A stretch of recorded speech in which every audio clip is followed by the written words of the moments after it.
Pinaralangan ng isang business group ang ilang Filipino-Chinese para sa kanilang mga natatanging kontribusyon sa iba't ibang larangan. Ang detalye sa agenda report ni Hannah T.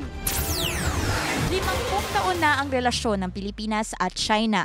Kaya naman, sa anibersaryo ng diplomatic relations ng dalawang bansa, binida ng isang federasyon ng Filipino-Chinese community ang matagal ng ugnayan. Sa gabi ng Chinese New Year, pinarangalan at pinuri ang ambag ng mga Chinoy sa lipunan. Keep our bond intact in spite of the West Philippine Sea problems we have currently.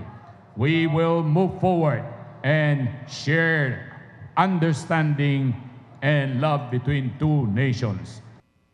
Sabi ng Federation of Filipino-Chinese Chambers of Commerce and Industry, dapat manatiling matibay ang relasyon ng Pilipinas at China pagdating sa ekonomiya at kultura.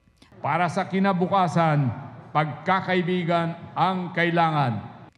Pinarangalan sa event ang ilang kilalang Chinoy sa larangan ng sining at media. Kinilala ang sikat na screenwriter na si Ricky Lee sa mga ambag niya sa literature. Inuwi naman ng veteranong journalist na si Jessica Soho ang Outstanding Filipino-Chinese Friendship Award in Journalism.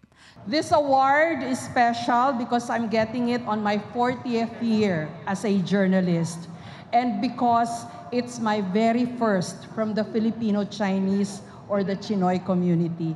Kabilang din sa mga ginawaran ang industrial designer na si Kenneth Cobonpue.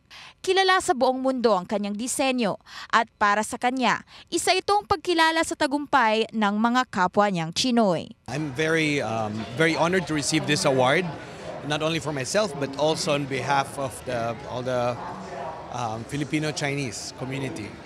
Abala si Kenneth ngayon sa showroom niya sa BGC. It's a more dynamic, it's a bigger space. Tsaka it also has that lifestyle na concept that I wanted. Na there's a cafe and a restaurant inside and also an art gallery on the second floor. Pagkatapos ng awarding, nagsagawa ng button pressing ang mga opisyal ng FFCCCII para markahan ang simula ng bagong taon para sa komunidad ng mga may dugong Chinoy at pusong Pinoy. Para sa agenda, Hannah T, Bilyonaryo News Channel.